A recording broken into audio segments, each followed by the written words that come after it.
Third party ಇನ್ಶೂರೆನ್ಸ್ನ premium ದರ ಹೆಚ್ಚಾಗಿದೆ ಎನ್ನುವ ಕೂಗು ಕೇಳಿಬರುತ್ತಿರುವ ಮಧ್ಯೆ ಈ ಇನ್ಶೂರೆನ್ಸ್ ಅಡಿಯಲ್ಲಿ ದೊರಕುವ ನಷ್ಟ ಪರಿಹಾರದ ಮೊತ್ತವನ್ನು ಕೇಂದ್ರ ಸರ್ಕಾರ ಏರಿಸಿದೆ. ಇದಕ್ಕಾಗಿ 1988ರ ಮೋಟಾರ್ ವೆಹಿಕಲ್ ಕಾಯ್ದೆಗೆ ತಿದ್ದುಪಡಿ ತಂದು ಕಳೆದ ಮೇ 22ರಿಂದ ಹೊಸ ನಿಯಮವನ್ನು ಜಾರಿಗೆ ತಂದಿದೆ. ಇದರ ಪ್ರಕಾರ ರಸ್ತೆ ಅಪಘಾತದಲ್ಲಿ ವ್ಯಕ್ತಿಯೊಬ್ಬ ಮೃತನಾದರೆ ಆತನ ಕುಟುಂಬಕ್ಕೆ 5 ಲಕ್ಷ ರೂಪಾಯಿ ಪರಿಹಾರ ನೀಡಲಾಗುತ್ತದೆ.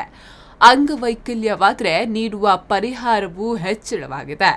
ಅಷ್ಟೇ ಅಲ್ಲ, 2019ರ ಜನವರಿಯಿಂದ ಜಾರಿಗೆ ಬರುವಂತೆ ಈಗ ನಿಗದಿಪಡಿಸಿರುವ ಪರಿಹಾರದ ಮೊತ್ತ 5% ಪ್ರತಿ ವರ್ಷ ಹೆಚ್ಚಳ ಮಾಡಬೇಕು ಎನ್ನಲಾಗಿದೆ. ಈ ಮೂಲಕ ಥರ್ಡ್ ಪಾರ್ಟಿ ಇನ್ಶೂರೆನ್ಸ್ಗೆ ಆದ್ಯತೆ ನೀಡಲಾಗಿದೆ. ಏನಿದು ಥರ್ಡ್ ಪಾರ್ಟಿ ಇನ್ಶೂರೆನ್ಸ್? ವ್ಯಕ್ತಿಯೊಬ್ಬ ದ್ವಿಚಕ್ರ ವಾಹನದಲ್ಲಿ ಸಂಚರಿಸುತ್ತಿರುತ್ತಾನೆ. ಅಕಸ್ಮಾತ್ತಾಗಿ ಆ ದ್ವಿಚಕ್ರ ವಾಹನದಿಂದ ಮತ್ತೊಂದು ವಾಹನಕ್ಕೆ ಅಪಘಾತವಾಗುತ್ತದೆ ಅಂತ ಅಂದ್ಕೊಳ್ಳಿ. ಆಗ ಅಪಘಾತಕ್ಕೀಡಾದ ವ್ಯಕ್ತಿಯ ನೆರವಿಗೆ ಬರುವುದೇ ಥರ್ಡ್ ಪಾರ್ಟಿ ಅಪಘಾತ ವಿಮೆ.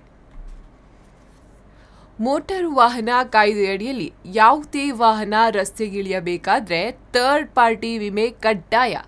ಇದರ ಲಾಭ ಸಿಗುವುದು ವಾಹನದ ಮಾಲೀಕನಿಗೂ ಅಲ್ಲ, ವಿಮೆ ಕಂಪನಿಗೂ ಅಲ್ಲ, ಬದಲಾಗಿ ಅಪಘಾತಕ್ಕೆ ಒಳಗಾಗಿರುವ ಮೂರನೇ ವ್ಯಕ್ತಿಗೆ. ಹೀಗಾಗಿ ಇದು ಥರ್ಡ್ ಪಾರ್ಟಿ ವಿಮೆ. ಸರಳವಾಗಿ ಹೇಳುವುದಾದರೆ, ಯಾವುದೇ ವಾಹನದಿಂದ ಹಾನಿಗೆ ಒಳಗಾದ ಸ್ವತ್ತು ಮತ್ತು ವ್ಯಕ್ತಿಗಳಿಗೆ ಪರಿಹಾರ ಒದಗಿಸುವ ವಿಮೆಯೇ ಥರ್ಡ್ ಪಾರ್ಟಿ ವಿಮೆ. ಅಪಘಾತ ಸಂಭವಿಸಿದ ಸಂದರ್ಭದಲ್ಲಿ ಈ ವಿಮೆ ಸೌಲಭ್ಯವು ವಾಹನದ ಮಾಲೀಕನಿಗೆ ಮತ್ತು ವಾಹನಕ್ಕೆ ಅನ್ವಯಿಸುವುದಿಲ್ಲ. ಮೂರನೇ ವ್ಯಕ್ತಿಗೆ ಆದ ಗಾಯ, ಸಾವು ಅಥವಾ ಸ್ವತ್ತು ನಷ್ಟದ ಪರಿಹಾರಕ್ಕೆ ಸಂಬಂಧಿಸಿರುತ್ತದೆ. ಹೀಗಾಗಿ ವಾಹನ ಮಾಲೀಕರು ತಮ್ಮ ವಾಹನಗಳಿಗೆ ಫಸ್ಟ್ ಪಾರ್ಟಿ ಅಥವಾ ಕಾಂಪ್ರಹೆನ್ಸಿವ್ ಸಮಗ್ರ ವಿಮೆ ಮಾಡಿಸದಿದ್ದರೆ ಥರ್ಡ್ ಪಾರ್ಟಿ ವಿಮೆ ಮಾಡಿಸಲೇಬೇಕು. 2 ಮಾದರಿಗಳು. ವಾಹನ ವಿಮೆಯಲ್ಲಿ ಥರ್ಡ್ ಪಾರ್ಟಿ ಮತ್ತು ಫಸ್ಟ್ ಪಾರ್ಟಿ ಎಂಬ 2 ಮಾದರಿಗಳಿವೆ.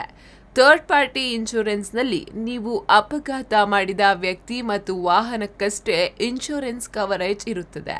ಫಸ್ಟ್ ಪಾರ್ಟಿ ವಾಹನ ವಿಮೆಯಲ್ಲಿ ನಿಮಗೆ, ನಿಮ್ಮ ವಾಹನಕ್ಕೆ, ನೀವು ಅಪಘಾತ ಮಾಡಿದ ವ್ಯಕ್ತಿಗೆ ಮತ್ತು ಅಪಘಾತಕ್ಕೀಡಾಗಿರುವ ವಾಹನಕ್ಕೆ ಇನ್ಶೂರೆನ್ಸ್ ಕವರೇಜ್ ಇರುತ್ತದೆ. ಆದರೆ ಭಾರತದಲ್ಲಿ ಸಾಮಾನ್ಯವಾಗಿ ವಾಹನ ಹಳತಾದ ಕೂಡಲೇ ಮಾಲೀಕರು ಥರ್ಡ್ ಪಾರ್ಟಿ ಇನ್ಶೂರೆನ್ಸ್ ಮಾತ್ರ ಮಾಡಿಸಿಕೊಳ್ತಾರೆ. ಥರ್ಡ್ ಪಾರ್ಟಿ ವಿಮೆ, ಫಸ್ಟ್ ಕ್ಲಾಸ್ ಪಾರ್ಟಿ ವಿಮೆ ಇವುಗಳಿಗಿರುವ ವ್ಯತ್ಯಾಸವೇನು? ಥರ್ಡ್ ಪಾರ್ಟಿ ವಿಮೆಯಲ್ಲಿ ವಿಮೆಯ ಪ್ರೀಮಿಯಂ ಕಡಿಮೆ ಇದ್ರೆ ಫಸ್ಟ್ ಪಾರ್ಟಿ ವಿಮೆಯಲ್ಲಿ ಪ್ರೀಮಿಯಂ ಜಾಸ್ತಿ ಇರ್ತದೆ, ಆದರೆ ಕವರೇಜ್ ಪ್ರಮಾಣ ಕೂಡ ಹೆಚ್ಚಿರ್ತದೆ. ಇನ್ನು ಥರ್ಡ್ ಪಾರ್ಟಿ ವಿಮೆಯಲ್ಲಿ ಮೂರನೇ ವ್ಯಕ್ತಿಗೆ ಆದ ಸಾವು, ನೋವಿಗೆ ಮತ್ತು ಸ್ವತ್ತಿಗೆ ಉಂಟಾದ ನಷ್ಟಕ್ಕೆ ವಿಮೆಯೇ ಪರಿಹಾರ ನೀಡುತ್ತದೆ. ಆದರೆ ಫಸ್ಟ್ ಪಾರ್ಟಿ ವಿಮೆಯಲ್ಲಿ ನಿಮಗೆ, ನಿಮ್ಮ ವಾಹನಕ್ಕೆ, ನೀವು ಅಪಘಾತ ಮಾಡಿದ ವ್ಯಕ್ತಿಗೆ ಹಾಗೂ ಅಪಘಾತಕ್ಕೀಡಾಗಿರುವ ವಾಹನಕ್ಕೆ ಇನ್ಶೂರೆನ್ಸ್ ಕವರೇಜ್ ಮಾಡಲಾಗ್ತದೆ. ಇನ್ನು ಥರ್ಡ್ ಪಾರ್ಟಿ ವಿಮೆಯಲ್ಲಿ ಸಾಮಾನ್ಯವಾಗಿ ಹಳೆಯ ವಾಹನಗಳಿಗೆ ಥರ್ಡ್ ಪಾರ್ಟಿ ವಿಮೆ ಮಾಡಿಸಿಕೊಳ್ಳಲಾಗ್ತದೆ. ಇನ್ನು ಫಸ್ಟ್ ಪಾರ್ಟಿ ವಿಮೆಯಲ್ಲಿ ಹೊಸ ಕಾರು ಹಾಗೂ ಮೌಲ್ಯ ಹೆಚ್ಚಿರುವ ಕಾರುಗಳಿಗೆ ವಿಮೆಯನ್ನ ಮಾಡಲಾಗ್ತದೆ. ಕನಿಷ್ಠ ಥರ್ಡ್ ಪಾರ್ಟಿ ವಿಮೆ ಕಡ್ಡಾಯ.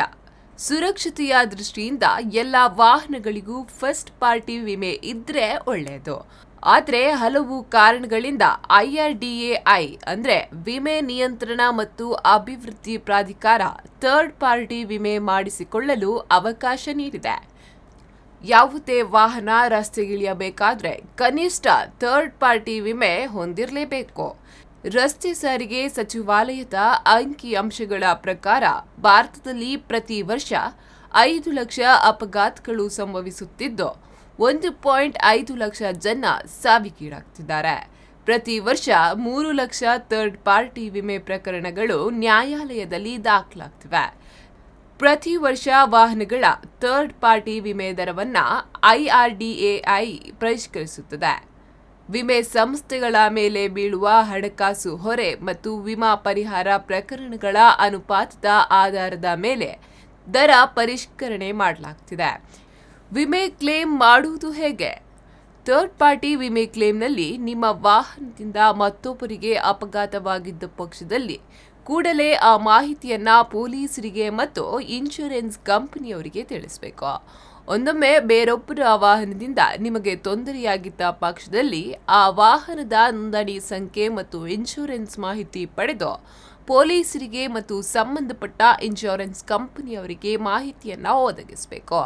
ಗಂಭೀರ ಅಪಘಾತವಾಗಿದ್ದ ಪಕ್ಷದಲ್ಲಿ ಸಂಬಂಧಿಕರು ಅಪಘಾತದ ವಿವರವನ್ನ ಪೊಲೀಸರಿಗೆ ಮತ್ತು ಇನ್ಶೂರೆನ್ಸ್ ಕಂಪನಿಯವರಿಗೆ ನೀಡಬಹುದು.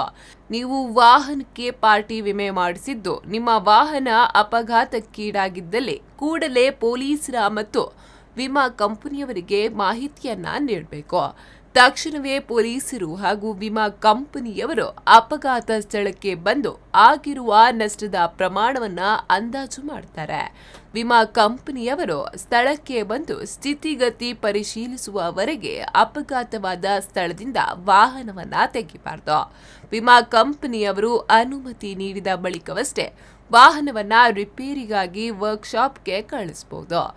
ನಿಮ್ಮ ಪಾಲಿಸಿಯಲ್ಲಿ ನಗದು ರಹಿತ ಸೇವೆ ನೀಡುವ ವ್ಯವಸ್ಥೆ ಇದ್ದ ಪಕ್ಷದಲ್ಲಿ ಯಾವುದೇ ಪಾವತಿ ಮಾಡದೆ ವಾಹನ ದುರಸ್ತಿ ಮಾಡಿಕೊಳ್ಳಬಹುದು. ಕಳ್ಳತನವಾದಲ್ಲಿ ವಿಮೆ ಪಡೆಯುವುದು ಹೇಗೆ? ನಿಮ್ಮ ವಾಹನ ಕಳ್ಳತನವಾದ ಪಕ್ಷದಲ್ಲಿ ಪೊಲೀಸರು ಮತ್ತು ವಿಮೆ ಕಂಪನಿಗೆ ಕೂಡಲೇ ಮಾಹಿತಿ ನೀಡಬೇಕು.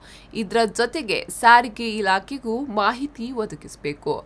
ಕಳ್ಳತನವಾಗಿರುವ ವಾಹನದ ಕೀಯನ್ನು ಇನ್ಶೂರೆನ್ಸ್ ಕಂಪನಿಗೆ ಒಪ್ಪಿಸಬೇಕು. ಇದಲ್ಲದೆ ವಾಹನದ ಇನ್ನಿತರ ಡಾಕ್ಯುಮೆಂಟ್ಸ್ಗಳನ್ನ ನೀಡಬೇಕು. ಅಂತಿಮವಾಗಿ ಕಳುವಾಗಿರುವ ಕ್ಲೇಮ್ ಪಡೆಯಲು ಅರ್ಜಿ ಭರ್ತಿ ಮಾಡಿ ಸೂಕ್ತ ಪ್ರಮಾಣ ಪತ್ರಗಳನ್ನು ಒದಗಿಸಬೇಕು. ಪ್ರಕೃತಿ ವಿಕೋಪಗಳಿಂದ ವಾಹನಕ್ಕೆ ಹಾನಿಯುಂಟಾದಾಗ, ಕಳ್ಳತನವಾದಾಗ, ಅಗ್ನಿ ಅವಘಡವಾದಾಗ, ದಾಂಧಲೆಯಾದಾಗ, ಪ್ರಾಣಿಗಳಿಂದ ಹಾನಿಯಾದಾಗ, ಮರಗಳು ಬಿದ್ದು ಹಾನಿಯಾದಾಗ, ಕಾನೂನು ಸುವ್ಯವಸ್ಥೆ ಸರಿಯಿಲ್ಲದೆ ನಿಮ್ಮ ವಾಹನಕ್ಕೆ ಹಾನಿಯಾದಾಗ ಫಸ್ಟ್ ಪಾರ್ಟಿ ವಿಮೆ ಕ್ಲೇಮ್ ಸಿಗುತ್ತೆ.